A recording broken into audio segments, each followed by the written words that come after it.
जी हाँ दोस्तों, आपके अपने YouTube channel super exclamation tutorial पर आपका स्वागत है। आज हम आपको यहाँ 2021 के यूपीएससी एनडीए सेकेंड एग्जाम के लिए जनरल एबिलिटी टेस्ट का कुछ क्वेश्चन डिस्कशन करेंगे, जो आपके आने वाले एग्जाम के लिए इम्पोर्टेंट साबित होगा। दोस्तों, हम यहाँ क्वेश्चन इंग्लिश लैंग्वेज में डिस्कशन करेंगे और हिंदी लैंग्वेज में बोलते हुए भी चलेंगे। तो बिना देर किए हुए शुरू करते हैं दोस्तों। क्वेश्चन नंबर एक देखिए दोस्तों। The national commission for schedule cast was established under which article of Indian constitution. मतलब राष्ट्रीय अनुसूचित जाति आयोग का स्थापना भारतीय संविधान के किस अनुच्छेद के अंतर्गत की गई है। Option A article 338, option B article 250, option C article 180, option D article 142। तो राष्ट्रीय अनुसूचित जाति आयोग यानी कि national commission for schedule caste का स्थापना आर्टिकल 338 के अंतर्गत की गई थी, इसलिए आंसर आपका ए हो जाएगा आर्टिकल 338।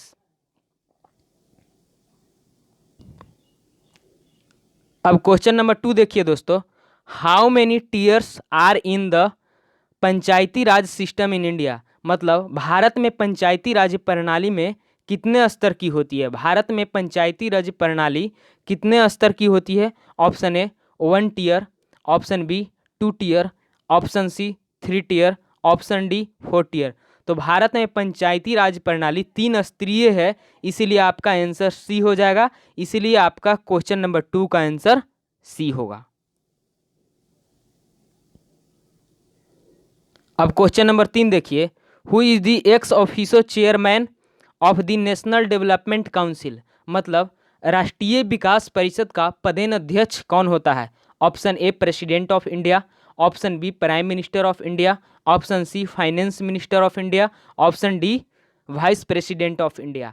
तो राष्ट्रीय विकास परिषद यानी कि नेशनल डेवलपमेंट काउंसिल का पदेनाध्यक्ष प्राइम मिनिस्टर ऑफ इंडिया होता है, इसलिए आपका आंसर बी हो जाएगा क्वेश्चन नंबर 3 का। अब क्वेश्चन नंबर 4 देखिए। Who appoints the chairman of the national commission for schedule cast. मतलब राष्ट्रीय अनुसूचित जाति आयोग के अध्यक्ष की नियुक्ति कौन करता है। तो ऑप्शन ए है प्रेसिडेंट, ऑप्शन बी है prime minister, option C Lok Sabha speaker, option D none of the following. तो राष्ट्रीय अनुसूचित जाति आयोग के अध्यक्ष की नियुक्ति प्रेसिडेंट करता है यानी कि राष्ट्रपति करता है, इसलिए क्वेश्चन नंबर 4 का आंसर ए होगा आपका।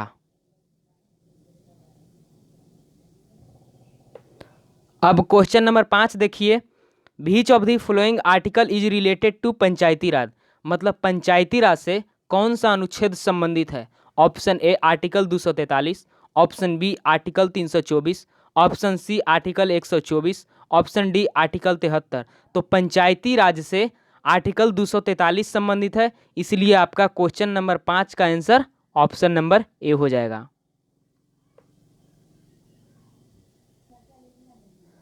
क्वेश्चन नंबर 6 देखिए दोस्तों। Which colour remains at the top while hoisting the national flag. मतलब जब राष्ट्रीय झंडा के सबसे ऊपर, जब राष्ट्रीय झंडा को जब फहराते हैं तो सबसे ऊपर कौन सा रंग दिखता है। Option A green, option B white, option C saffron, option D red. तो आपका जब सबसे पहले जब झंडा को हम फहराते हैं तो सबसे ऊपर आपका सेफ्रॉन दिखता है यानी कि भगवा दिखता है, इसलिए आपका आंसर सी हो जाएगा, यानी कि क्वेश्चन नंबर 6 का आंसर ऑप्शन नंबर सी होगा।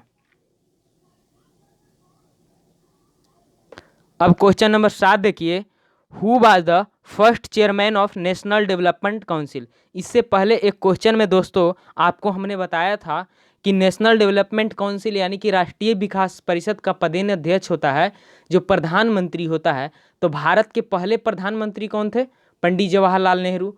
तो भारत के पहले प्रधानमंत्री पंडित जवाहरलाल नेहरू थे, तो राष्ट्रीय विकास परिषद का पहले अध्यक्ष कौन हो सकते हैं। तो पंडित जवाहरलाल नेहरू ही हो सकते हैं। तो देखिए ऑप्शन ए में Jawaharlal Nehru, option B Vallabh Bhai Patel, option C doctor Rajendra Prasad, option D none of above. तो आपका ऑप्शन नंबर क्वेश्चन नंबर 7 का आंसर ऑप्शन नंबर ए हो जाएगा। अब क्वेश्चन नंबर 8 देखिए दोस्तों। Which of the following is not the member of national development council, मतलब राष्ट्रीय विकास परिषद का राष्ट्रीय विकास परिषद जो होता है उसका सदस्य इनमें से कौन नहीं होते हैं। Option A governor of the state, option B chief minister of the state, option C member of the planning commission, option D all cabinet minister. तो जो राष्ट्रीय विकास परिषद का अध्यक्ष होता है दोस्तों, उसका member governor of the state यानी कि राज्य के राज्यपाल राष्ट्रीय विकास परिषद नेशनल डेवलपमेंट काउंसिल के मेंबर नहीं होते हैं। इसलिए आपका क्वेश्चन नंबर 8 का आंसर ऑप्शन ए होगा दोस्तों।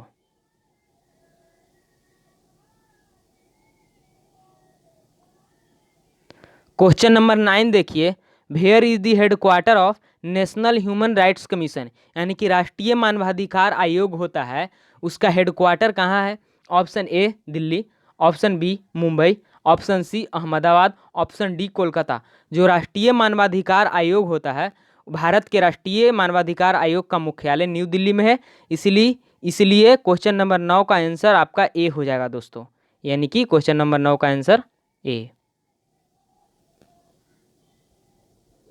अब क्वेश्चन नंबर 10 और अंतिम क्वेश्चन देखिए दोस्तों, article 330 to article 342 of Indian constitution belongs to, मतलब अनुच्छेद 330 से अनुच्छेद 342 तक भारतीय संविधान का जो अनुच्छेद है किससे बिलोंग करता है। Option A all India services, option B election commission, option C village panchayat, option D reservation and representation of schedule caste and schedule tribes in Lok Sabha. तो आपका आर्टिकल 330 यानी अनुच्छेद 330 से 342 से जो लोकसभा में अनुसूचित जाति और अनुसूचित जनजाति के रिप्रेजेंटेशन के बारे में दिखाता है दोस्तों।